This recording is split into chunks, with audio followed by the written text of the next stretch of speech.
This submission on high interest rates, does it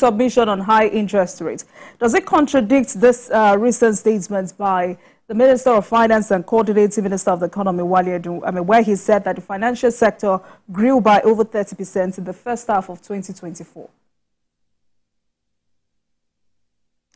Well, I don't think there is any major relationship as such between what I'm saying and what the minister said.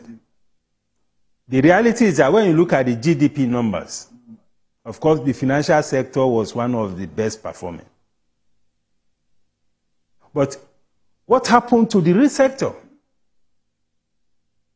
The sectors that actually are job elastic. And when I say job elastic, I mean sectors that, as they grow, they generate more jobs. Because the impact of growth in the financial services sector is not felt by the larger economy. How many people are employed in the financial sector? What is the multiplier effect?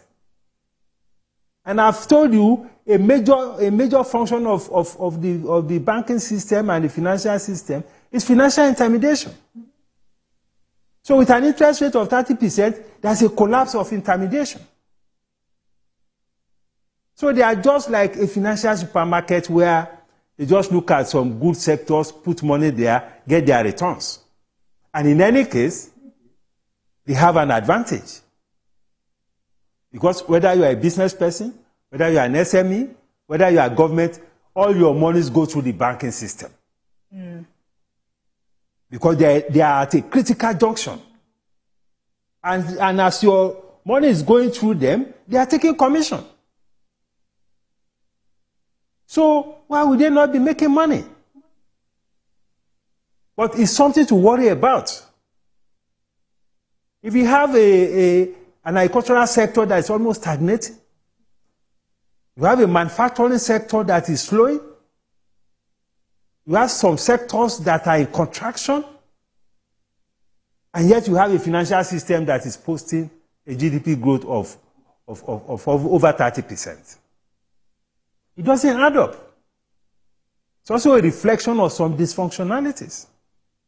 All right, but because we've talked about government intervention. The performance of the financial sector is supposed to reflect the performance of the wider economy. But there's a disconnect. Dr. Yusuf, you've just talked about government intervention. How exactly do you think governments must intervene in this particular situation? No, you alluded to the issue of fiscal policy. I mean, the government has come up with a stabilization plan, which is an excellent plan, if you ask me. And the plan has a large content in terms of fiscal policy, which relates to your earlier question. Because we have overstretched the monetary policy instrument. We are transiting now to the use of more fiscal policy, which has the prospect of lowering costs of production, lowering costs of operation, also bringing down the level of inflation. We're able to reduce import duty. Because in order to fix the challenges that we are dealing with today, the government must be ready to also trade off some revenue, especially in the fiscal policy space. The taxes doesn't have to be so high. Import duty doesn't have to be this high. Cost of clearing containers at the port should not be this high. If you reduce all those parameters, it may lead to some loss of revenue, but it will have a very significant impact on investment, on economic growth, on job creation, and more importantly, on inflation. The president is worried about high cost of living. The citizens are equally worried. But what we need to do is to deploy this fiscal policy measure, which the government is already doing, to bring down cost of doing business. But there's a challenge of the speed of implementation. All right. So we need to work a lot on the bureaucracy. Because it is for the political actors to come up with the policies. It is for the bureaucracy to implement. And when we are dealing with an emergency situation as we have, that urgency has to reflect in the implementation of the policies. So if you have a policy and it's thrown down to the bureaucrats to implement, and they begin to move so slowly, it's something that should worry everybody.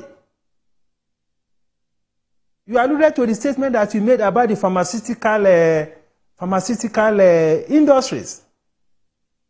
The president released an executive order in June to scrap import duty on pharmaceutical products, on medical equipment, and all of that. It was a very commendable policy, especially in the light of the high cost of medication, of drugs. People who have medical conditions, they will tell you how difficult it is at this time.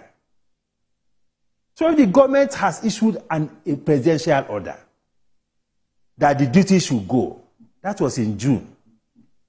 Up till now, the implementation had not been effected. So we need to call out the bureaucracy. All right. To ensure that whatever it is put on the table to deal with these issues that we are grappling with in the economy, they implement it expeditiously. It's extremely very, very important. All right, Dr. Yusuf. So that we are all on the same page with what the president wants to achieve. They need to support the president to be able to deliver concrete outcomes from these policies. All right, Dr. Yusuf, let's take a break. And when we come back, we'll talk about economic diversification.